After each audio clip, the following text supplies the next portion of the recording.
distrito ninyo, before you, sino po ang congressman? Eric Puhain na ang kanyang asawa ay matagal na rin congressman. At actually, doon ko nga nakita na napaka-laki ang potential ng pagbago sa politika dahil sa aking distrito, 3 dekada, isang pamilya ang kinatawan ng distrito ng unang distrito ng Batangas sa Kongreso.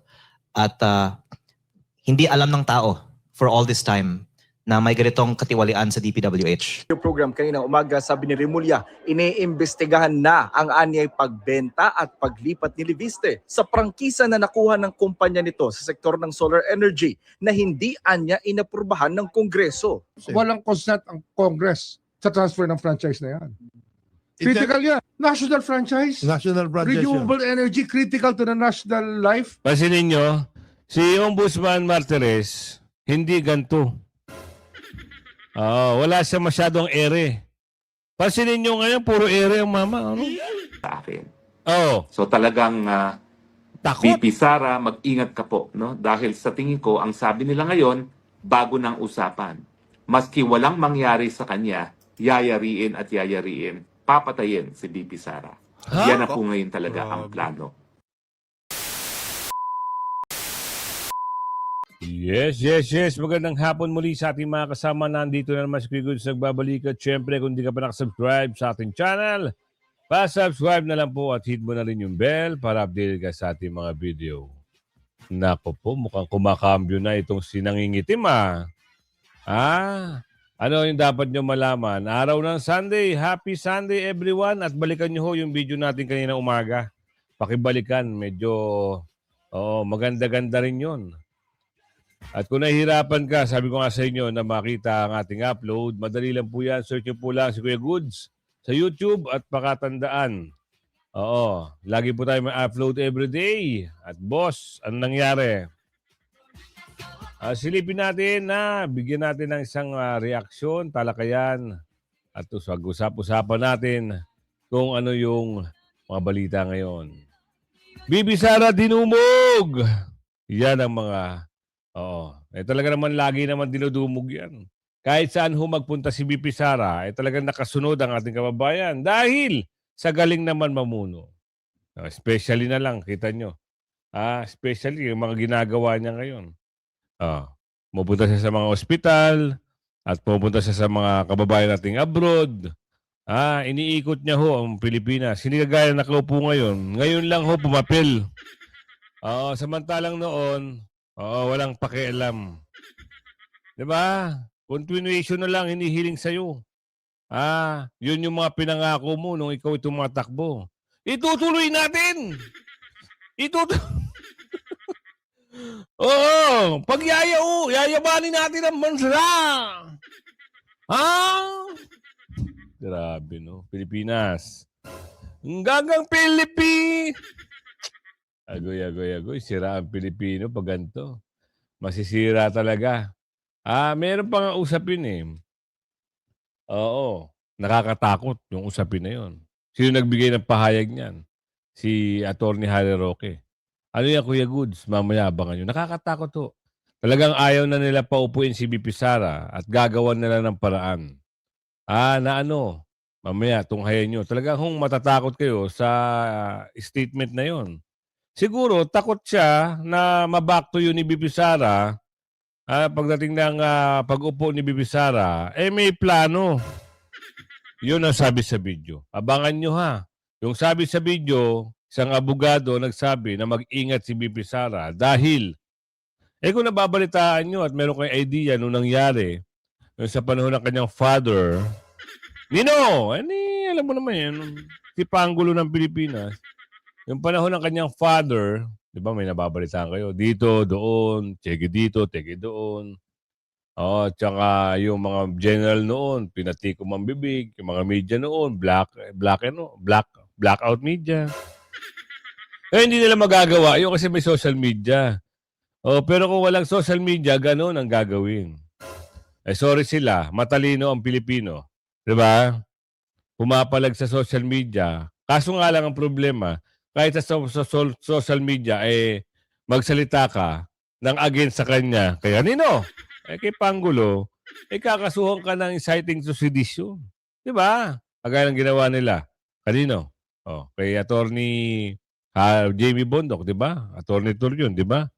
Kung ano-ano yung mga sino-sino pa yung mga kinasuhan. At ginawa, ito pa masama ngayon. Etong si Congressman Libiste, mukhang pinag-iinitan na rin. Kung ikaw sino pa ang gumagawa ng matino? Sino pa ang nagbubulgar ng kasamaan at pagnanakaw? Siya pa ang mali? Ganun ba yun? Siya pa ang kakasuhan? Kita nyo na. Wala talagang magagawa. Wala talaga kayong magagawa sa 2028. Universe na ho ang magsasalita. Universe na ang gagalaw para kay BP Sara. Pasok! Sawang-sawa na daw ang mga netizens sa pamumuno ni BBM kaya't sa pinakabago at pinaka-latest na survey mula sa Pulse Asia Survey, 94% ng mga Pilipino ay sumasang-ayon at ang kanilang sentimiento laganap. Mas tumala pa ang korupsyon sa Marcos administration. Kaya't sa naging pagbisita ni Vice President Sara sa Cebu, pinagkaguluhan ito at dinumog. Walang mapagsidla ng kasiyahan ang mga Cebuano. Nang kanila'y makita si Vice President Sara, kanila pa nga itong sinalubong. Partida pa yan. Unannounced yan. Hindi inanunsyo ang kanyang pagbisita. Pero samantalang yung isa, may bit-bit na mga photographers at taga-cheers sa kanya. Pero alam nyo, kahit magbit-bit ka pa ng 1,000 photographer dyan, wala hong maniniwala na sa'yo. Posible, kung babayaran mo yung photographer at magsasama pa ng mga side-bet, kung babayaran sila mga 5,000 isang araw, pwede. Diba? Kasama sa inyo, pero wala. Yung suporta, para sa pera lang. Hindi kagaya kay BP Sara, di ba? Kahit sa mong papuntahing bansa, kahit sa mong papuntahing probinsya, talagang dinudumog. Kita mo naman dito sa video na ito. May napansin ba kayo sa video niya na dinumog siya? Para husang may sakit, diri ang taong bayan sa kanya. Doon na lang tayo. Sa Cebu, sa Davao, yung pumunta to doon, naka-chopper pa. Ayaw lapitan. Ayaw siya lapitan kasi alam niyo bakit? Ikaw pag hindi mo mahal ang mga Pilipino, hindi ka rin mamahalin ng Pilipino. Ganun lang yun. Swerte mo lang. Sabi ni Aling Ledesma, swerte mo lang. Bakit? Nabudol niyo si BP Sara. Kung hindi niyo nabudol si BP Sara, wala kayong karera sa pagkapangulo. Wala. Ilang beses na kayo nagtatakbo. Nakalaban nyo pa si BP Leni sa pagka-Vice President, hindi ka umabante. Diba? Kay BP Leni ka na lang hindi ka pa umabante. Tapos, sasabihin mo, nanalo ka ng dahil sa inyo. Wow! Saan banda? Sige nga, paliwanag mo nga sa amin. Di ba naglaban kayo ng pagka-Vice President ni BP Leni? Ano nangyari sa'yo? Nilampaso ka? Pinklawan pa lang yung kalaban mo, Ngayon, kung halimbawa, nagtalo kayo, naglaban kayo ni BP Sara sa pagka-presidente, lumaban si BP Sara sa pagka-presidente, at kung sino mapanin mga kalaban nyo, siguro lalampasuhin talaga kayo. Hihimod kayo ng alikabok. Dahil hindi ka nga nanalo, doon sa taga Bicol. Tuloy mo. Dapat din, tila iba nga daw ang dalang karisma ni Vice President Sara. Tama. Every time na siya ay makikita, tila may dalang pag-asa. Yes, of course. Sara Duterte's resilience is not an accident. It exposes a structural truth about power and legitimacy. Sara gains traction because attacks against her feel system manufactured.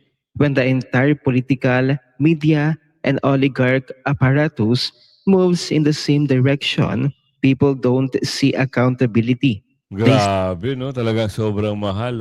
Ikaw nanonood sa akin, no? Ito, challenge tayo, para naman sabihin natin na, talagang like na like mo si BP Sara. Mag-comment ka dyan, hashtag BP Sara. Para naman makarating yan, sa iba't ibang ating kababayan.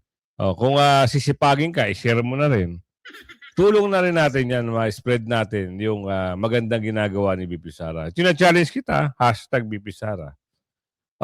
Kaso, nakakatakot mamaya yung video na ibibigay ko sa inyo. Hindi ako nagsabi nun. Nasa video yun. Pinag-iingat si BP Sara kasi may plano. Ang nakakatakot pa doon, dahil sa takot nila na balikan sila ni BP Sara sa 2028, eh meron ho ipinapagawa. Aba. Ano kaya yun? Congressman ni Biste, oo, mukhang may aaminin na sa 26 ng January. Kaya 11 na ho. So, ilan days na lang? 9 days? O 10 days? Tama ba? O 15 days, sorry. May aaminin. At may katanungan sa kanya, bakit mo nagustuhan si PRRD? Bakit ka dumidikit kay PRRD? O bakit ka, o parang gusto mo, hindi dumidikit, sorry sorry for the word, for the term. Bakit gustong-gusto mo ang pamamalakad ni PRRD? Meron siyang paliwanag dito. Kaya sabi ko kasi, lagi kayong tututok. Kung hindi sa inyo pumapasok yung video natin, hanapin nyo. Oo, huwag kayong magpatalo sa hindi nag-notify. Kailangan mag-notify sa inyo yung video para malaman nyo na may upload tayo everyday. Mahirap na kalaban sa aking mga binabangga Kaya, dahil nag-divest na ako bago pumasok sa politika. Kaya, for example, kung meron kang operating business, pwedeng targetan yung business mo. O baka hindi ka na lang magsasalita para hindi matarget yung business mo. Pero the fact na binenta ko na yung business ko, tapos yung kinita ko, ipinamimigay ko naman, yun. at hindi ko kailangan kumita pa, wala silang mahanap na leverage sa akin. Kaya siguro ako'y malayang magsalita. Sa tingin Tama. ko, Subukan. baka balang araw, lahat ng mga congressman pwedeng makasuhan tungkol sa saan napunta yung MOOE nila. Tama. Marami naman pong may kopya na ng files. Hindi lang Wow! po ako. Best. Nasa DPWH, ibinigay na rin po nila sa ombudsman. At ako po ay actually hindi nagbibigay ng maraming mga interviews sa media the last few days kasi hinahayaan ko na lang sila muna na magpaliwanag tungkol sa pagre-release ng mga files na ito.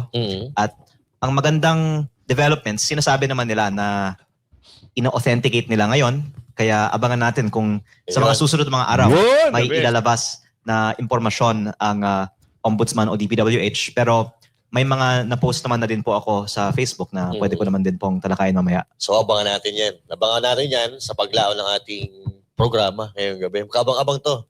Kasi Pero nung- simulan natin.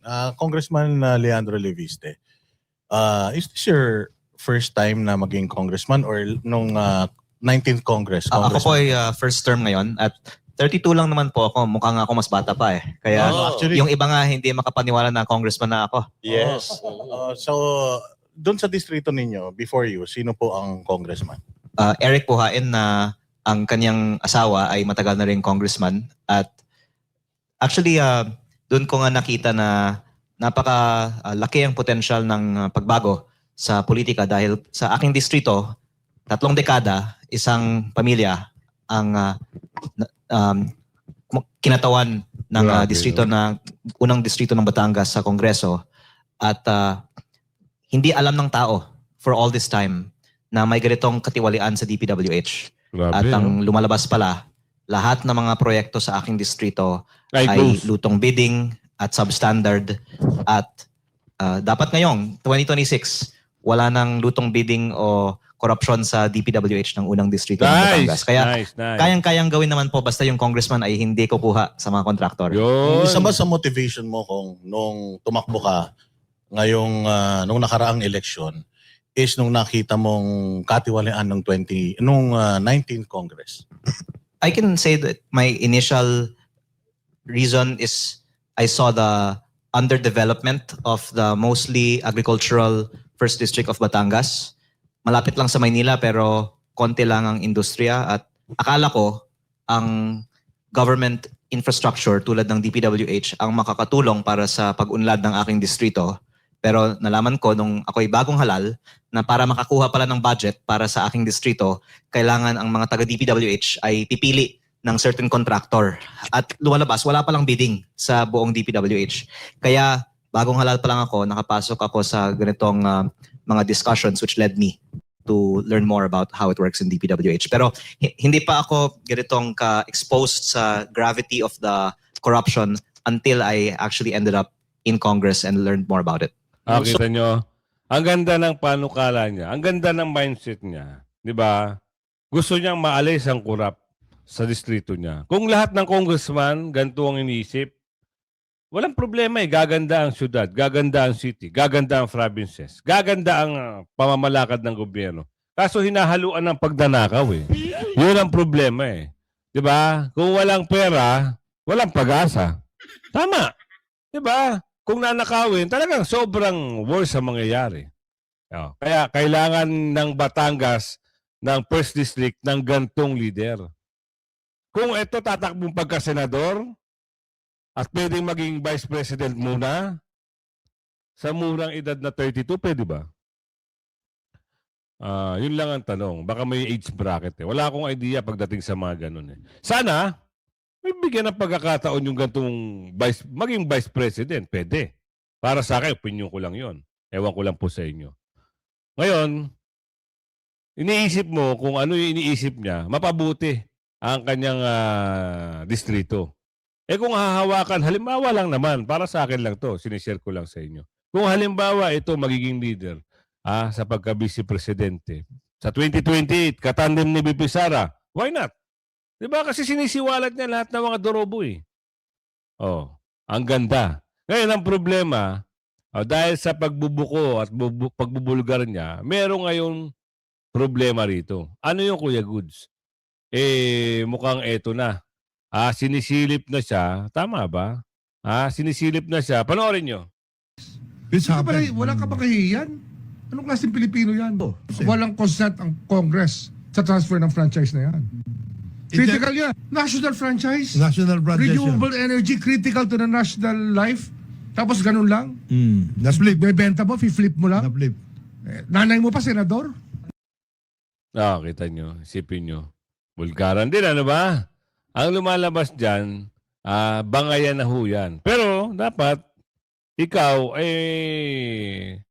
buong bootsman, hindi ka nakikisaw-saw dyan sa politika.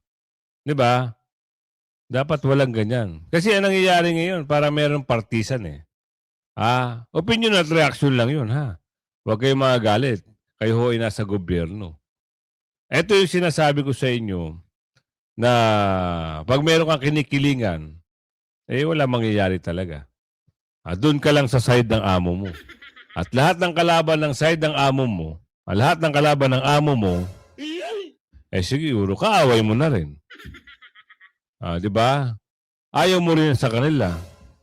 Lumalabas, hindi na kayo hindi magkakasundo. Kasi may partisan ka eh. Dapat sa'yo non-partisan. Trabahuin mo lang, huwag ka makialam sa politika. Kaso ang problema ito. Nag-appoint ng isang politiko. Ginawang ombudsman. Problema yan. Diba? Nasanay sa politika, pamumulitika eh. Andyan na. So ngayon, mamaya-maya, ibibigay ko sa inyo yung pahayag. Ito pa, ipasok pa natin. Patungkol pa rin ito kay Congressman Libiste. Imbestigahan na ng Ombudsman ang pagbebenta ng controlling interest ng Ayan na. solar company o solar power company ni Batangas 1st District Representative Leandro Leviste dahil hindi raw ito aprobado ng Kongreso. Nakatutok si Jonathan Andal. Hindi raw aprobado ng Kongreso. Negosyo ho yan. Hindi yan sa politika, hindi yan involved sa politika, boss. Kung sino man yung sumisilip dyan, mahiya naman kayo. Baka kayo namumulitika. Ginagawa nyo ng kwento ang batang congressman. Para saan? Sirain ang pangalan? Ganun ba? Dapat kayo yung franchise, hindi mo ninenegosyo. Yung batang-bata ka, ninenegosyo mo yung franchise? Wala ka ba kahihiyan? Anong klaseng Nakita nyo? Pilipino yan? Maanghang ang tirada ni Ombudsman Jesus Crispin Remulla kay Batangas 1st District Representative Leandro Leviste. Sa kanyang radio program kaninang umaga, sabi ni Remulla, iniimbestigahan na ang anyay pagbenta at paglipat ni Leviste sa prangkisa na nakuha ng kumpanya nito sa sektor ng solar energy na hindi anya inaprubahan ng Kongreso. Walang consent ang Congress sa transfer ng franchise na yan. Critical yan. National franchise. National franchise yun. Renewable energy, critical to the national life. Pansinin nyo, si Ombudsman Martires, hindi ganito. Wala siya masyadong ere. Pansinin nyo ngayon, puro ere ang mama. Ano? Tapos merong tinutumbok. Politika ang target dito. Wow, grabe talaga. Tapos ganun lang. Na-flip. Bebenta mo, flip mo lang. Na-flip. Nanay mo pa, senador? Noong 2019, nakakuha sa Kongreso ng 25-year franchise ang solar company na pag-aari ni Leviste, anak ng nakaupo noong si Senador Loren Legarda. Nitong 2025, ibinenta ni Leviste sa isang power firm ang malaking bahagi ng kanyang shares ng kumpanya na nagkakahalaga ng 18.26 billion pesos. Ayon sa Section 18 ng Republic Act number 11357, ang batas na nagbigay ng prangkisa sa solar company ni Leviste, hindi maaaring ibenta ang kumpanya o ang controlling interest dito nang walang approval ng Kongreso. Bakit naman? Sabi ni Remulla, Bakit? Bakit kailangan? Hindi naman siya politiko noong panahon na yun. Bakit kailangan? May approve pa ng Kongreso. Sarili nyo bang kumpanya yan? May kashare ba ang Kongreso dyan? Bakit hindi kailangan? Hindi maaaring ibenta na may-ari. O hawak nyo ba sa liig ang may-ari ng isang negosyante? O hindi pa ho siya congressman dyan ha. Tandaan nyo. Wala ho kayong pakialam. Kung gusto ibenta na may-ari yung kanyang share o kanyang kumpanya. Bakit pinapasok niyo yung 2019? Sisilip na naman kayo, sabi ni Aling Marie. Sisilip kayo kung ano yung pwede niyong silipin. Diba? Diyos mio, Marimar naman. Grabe naman. Kuya Rudy, bakit gano'n naman? Eto, usapin din. Saan? Ano yung kwento rito? Ano yung kwento rito? Siya pa rin, si Ombudsman pa rin. Si Ombudsman pa rin. Ano yan meron sa kanya? Alamin natin dito. Tagapakinig at tagapanood. Oo. Napanood niyo po ba yun pong press con ni Ombudsman Boying Remulla kahapon? Na. Kasi hindi ko alam kung ako lang nakapansin. Parang tila, nagbago ba yung tono niya? Bumaligtad Kasi ba? parang nung December, sinasabi nila, meron pa siyang binigay na petsa nung una, meron ng mga makukulong, meron ng mga kakasuhan. Sa pahayag kahapon ng Ombudsman, ang sinasabi na niya, hindi na siya magbibigay ng timeline sa paghahain ng kaso and even dun sa pagpapakulong sa mga sangkot dito po sa flood control scandal. Anong reaksyon niyo po dito? Ayan, siyempre, pinapahayag natin ang ating galit at desmaya sa nangyayari na pinangako nila, natatandaan po, December 15, may makukulong raw na big fish. Tama. May mga lalabas sa bagong warrant of arrest. Pero wala. Ang closest to a big fish that we have is Diskaya. Pero bukod doon, senador, kongresista, walang major na nakasuhan at o nakulong. Ang congressman lang na nakasuhan ay si Saldico, pero yun pang nasa ibang bansa, di ba? So sa tingin ko ay napansin nating lahat nga yung medyo pagbabago ng tono. Siguro in-anticipate din kasi nila na after ng Christmas season, magkakaroon ng kaunting tulog o lull. Siyempre, nag-focus ang mga tao sa celebration, Pasko, reunions, etc. So ngayon January, parang pa lang magre-recover pa lang tayo ulit sa mga nangyari nung December, di ba? So kaya maganda itong nangyayari ngayon na gusto nating ipaalala sa ating mga kababayan na tuloy ang laban. Kasi Yun! nananamlay ang gobyerno Sabi ni Sir, doon sa laban sa korupsyon, tayo dapat ang talagang patuloy na mga lampag. Kaugnay niyan, sa tingin natin, tiyak na magkakaroon ng malaking rally ulit sa February 25. Kasi ika-4 na pong anibersaryo ito ng EDSA 1. At pagpaalala ito ulit. February 25, yun yung sinabi rito ha. Magkakaroon ng malaki na naman. Ay, ano kaya yung rally na ito? Hoy! Nagtatanong lang ho. Ano naman kaya ito? Baka samahan na naman ito ng mga pink, yellow, at yung mga taga-mountain, baka sumabit na naman sila at ma-divert na naman. Alam mo yung hina-hijack yung yung mga bagay-bagay na dapat hindi sila kasali at gagawa sila ng kanilang mga, di ba? Ganun yun eh. Taong bayan at sa gobyerno, ano ang kapangyarihan ng mga mamamayan kapag nagsama-sama? May magagawa. May pwedeng baguhin sa lipunan pag nagsama tayo. So yun po ang focus natin sa ngayon, kasabay pa ng syempre ay pagpapalakas sa inabot na natin. So kinakausap natin iba't ibang grupo, iba't ibang organisasyon, nasa process tayo ng consolidation para eventually sa February 25, hopefully, sama-sama ang lahat ng grupo. So yun po ang ginagawa natin ngayon.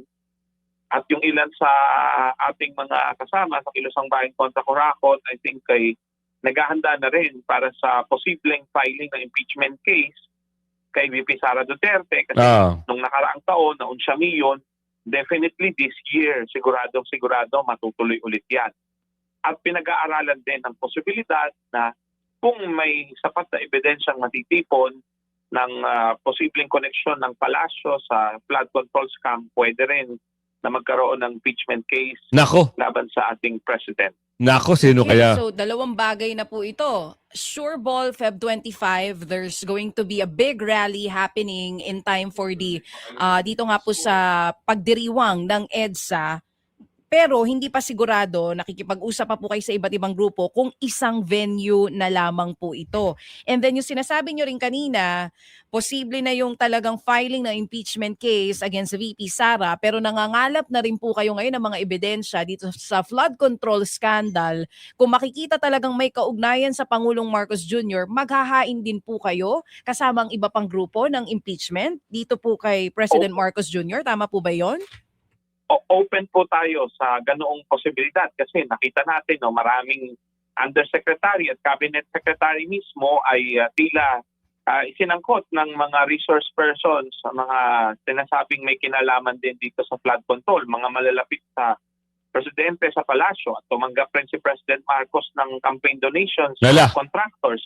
So pinag-aaralan natin lahat ng available na datos at umaasa tayo na magkakaroon pa ng mga future whistleblowers, may mga lalabas pang ebidensya. Basta tuloy-tuloy na mapalawak at mapalalim ang investigasyon. Kaya panawagan natin sa ombudsman at iba pang ahensya. Ayun narinig nyo. Isang malawakan niya sa February 25. Abangan natin yan. At ito, pinag-iingat si VP Sara. Sino nagsasabi niyan?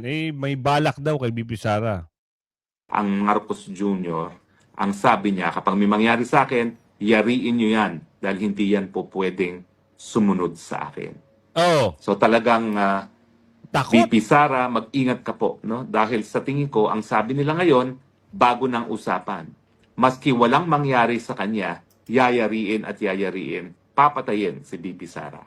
Yan na po ngayon talaga ang plano. Grabe, no, mga kasama. So yung ulitin-uli natin?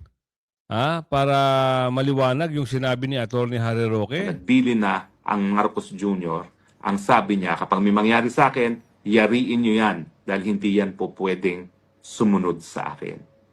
So talagang VP Sara, mag-ingat ka po. No? Dahil sa tingin ko, ang sabi nila ngayon, bago ng usapan. Maski walang mangyari sa kanya, yayariin at yayariin, papatayin si VP Sara. Yan na po ngayon talaga ang plano. Kaya po, VP Sara, please lang, mag-iingat po kayo, Kasi, alam nyo naman, may istorya na yung mga yan. Ibang klase ang galawan yan. May history yan. Diba? Yung mga kwento ng aking lolo, talaga namang makatotohanan yun. Naikwento niya nga na talagang ayaw bumaba yung kanyang tatay noon. Totoo nga. Ilang years pala. Sipin mo, presidente ka. 6 na taon lang yung termino mo, pero ikaw inabot ka ng ilang dekada. Gusto mo pa kung hindi lang daw nagkasakit, sabi ng aking lolo, tutuloy-tuloy pa. Buti na lang noon, yung isang dilawan, nung sikat-kasikatan pa nila, buti na lang, ayun. Kaso nga lang din, hindi rin naging maganda, no?